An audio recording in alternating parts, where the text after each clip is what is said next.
So what are the big takeaways from RSS Chief Mohan Bhagwat's speech today? Joining us now is Ram Madhav, senior member of the RSS. He's member of the National Executive of the RSS. He's also a well-known author and columnist. Thank you so much, Ram Madhav, sir, for joining us on NDTV. How do you read Mohanji's message to Gen Z specifically? Because he has clearly said that revolutions like what we saw in Nepal, hardly lead to anything substantial except chaos and disruption, and that India's Gen Z is patriotic. Some would say that agitations and protests are important, especially for young people, to engage with politics and ask the right questions.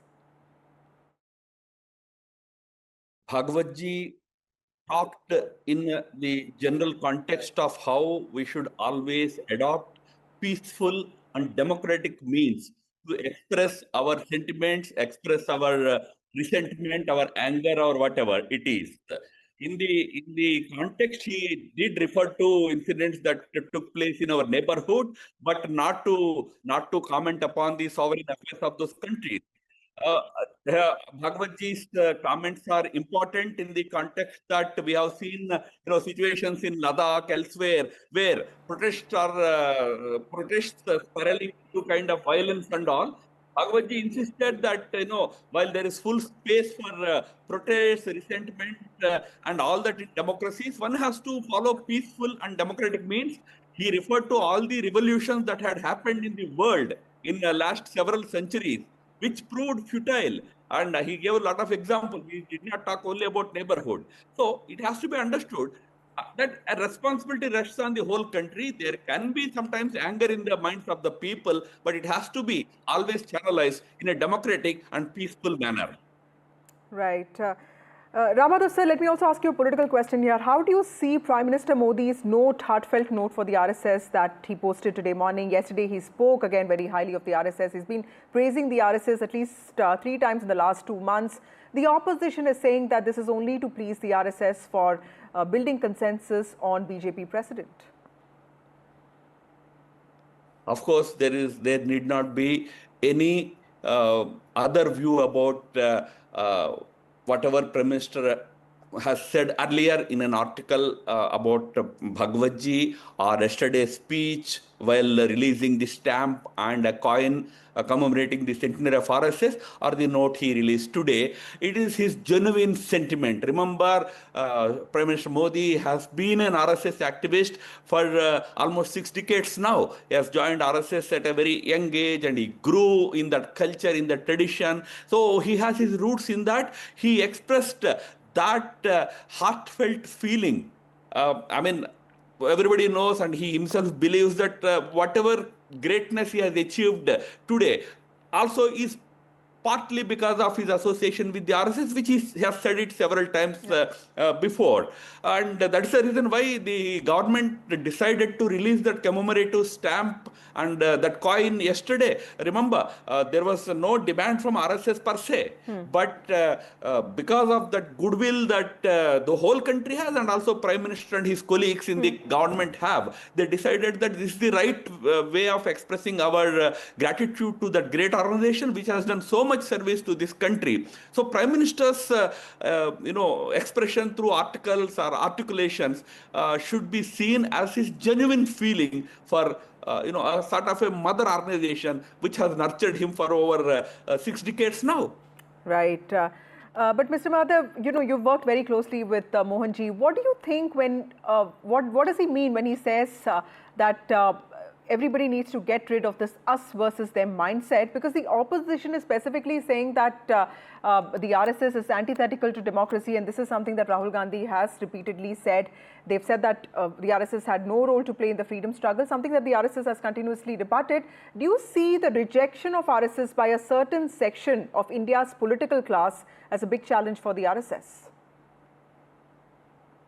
Oh, actually, the criticisms that some sections of the political class continue to make have already been rejected by the people of the country, remember. Today, RSS enjoys so much credibility in the country. Actually, I would say more credibility than some of these political leaders. So it has widespread acceptance. It has become the national mainstream of this country. It has gained the respect and admiration of people across political spectrum. In fact, Prime Minister referred to those Congress leaders who went and participated in RSS movement, RSS activities. So I don't really give any big importance to that criticism, and there is nothing new in that criticism that they have been making for many, many decades now. But Bhagwatji's statements have to be understood in a slightly different light. Each Sarsanga Chalak of RSS, each head of RSS has always added a contemporary message to the functioning of the RSS. When it was Dr. Hedgewar's time, independence movement was the first prime objective. So he always insisted that we should work for the independence of the country. Then Golwalkar added a spiritual, religious element to it. Golwalkar expanded the organization. Like that, every chief of the organization added a new dimension to its growth. That's how RSS remained a very contemporaneous organization, very relevant organization. And Bhagwatji, he of course has now sought to expand RSS message to all the 1.4 billion Indians. And when he says that RSS, and today's speech also he emphasized on that, RSS doesn't believe in us versus them. And RSS believes that all people, irrespective of religion, caste and everything, are one society, one people. When he's saying this to those sections also, which believe they are distinct, but also to RSS supporters and RSS members also. Yeah. That in this stage, when you have emerged as the national mainstream, you should give up that kind of thinking that we are separate and they are separate. You should now try to embrace the entire Indian society that includes India's different religions and different castes and classes. Right. Ram Madhav sir, my last question to you. When Mohan Bhagwat talks about Hindutva, he talks about an accommodating Hindutva, an inclusive Hindutva. जो अच्छे हैं हमारे हैं, जो कम अच्छे हैं वो भी हमारे हैं. But there's also another Hindutva that plays out on the ground. We've seen certain exclusionary episodes of Garba Jihad, or for that matter, Navratri celebrations. Certain Hindu groups saying that non-Hindus cannot be part of this. How do you see alignment in that? Because people listening to the RSS chief are very happy, but then they also raise questions when the second thing happens, and that completely is unfortunate.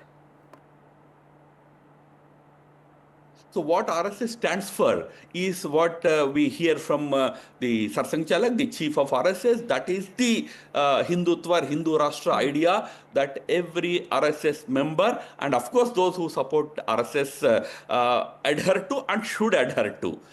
There cannot be any other definition of Hindutva that one can articulate or one can practice. But if there is anything different, that has to be tackled carefully. One thing is sure, our approach in RSS is reject none, try and bring everybody into this kind of thought process. So if anybody is probably seen as crossing any such lines, there should be effort to bring them into this kind of thought process, which we believe as a real cultural and civilizational message of our country. What we are calling as Hindutva is that same message which from Vivekananda to Aurobindo to Gandhi to Savarkar to Tilak to Ambedkar had articulated during the independence movement. So we have to bring everybody to this thought process. That will be the effort of the RSS.